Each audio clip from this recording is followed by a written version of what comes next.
Լոռու մարզից 22 կին ստեղծագործողներ իրենց աշխատանքներն են ներկայացրել Վանաձորի կերպարվեստի թանգարանում բացված ամենամյա խմբային ցուցահանդեսում։ Կանանց միամսյակին նվիրված ցուցադրությունն արդեն 10-րդ անգամ մեկ հարկի տակ է միավորում ճանաչված եւ սկսնակ լոռեցի նկարչուհիներին։ Մենք հանրահրճակում ենք մեր լոռեցի կին ստեղծագործողներին, ներկայանում են իրենք տարբեր թեմաներով, տարբեր ստեղծագործություններով եւ այս ցուցահանդեսը ավանդաբար նվիրվում է կանանց միամսյակին, այսինքն կանայք իրենց նվեր են անում։ Այս տարի ցուցահանդեսի խորագիրը փոխվեց կինոարվեստում, քանի որ նախատեսել ենք նաեւ ցուցահանդեսի երկրորդ մաս, կցուցադրվեն արդեն մեր ֆոնդային գործերը, այլ հեղինակների ստեղծագործություններ։ Այս անգամ կլինի կնոջ կերպարը արվեստում։ Տարբեր սերունդներ ներկայացնող կին արվեստագետները համախմբվել են մեկ գաղափարի շուրջ՝ ընդգծելու կանանց դերն ու ազդեցությունը արվեստում։ Աթանից Արփինեն Վանաձորի Միքայել Թավրիզյանի անվան արվեստի պետական քոլեջի գեղանկարչության բաժնում է սովորում։ Նկարել սկսել է 14 տարեկանից, աշխատում է հիմնականում յուղաներկով, գիպսով ու կոնտուրով։ Ասում է, արվեստը ինքնարտահայտման ամենազորեղ միջոցն է։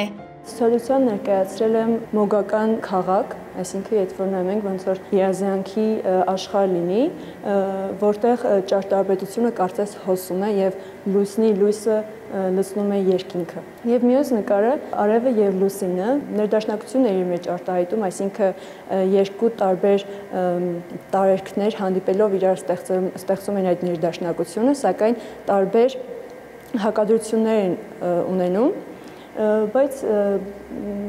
ուզում եմ ասել, որ մարդիկ ինչքան է տարբեր լինեն, մեկը մյուսին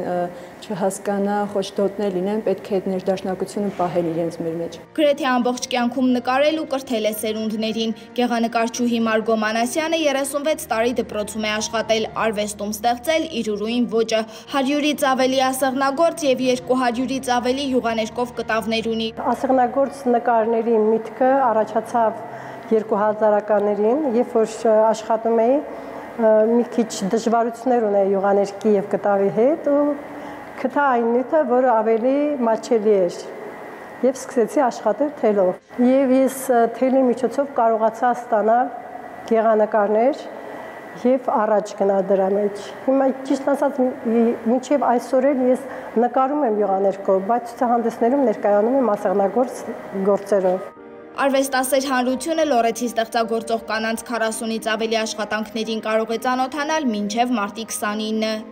Սերինե Սերոբյան, Թերեզա Հայրապետյան, լուրերի համար։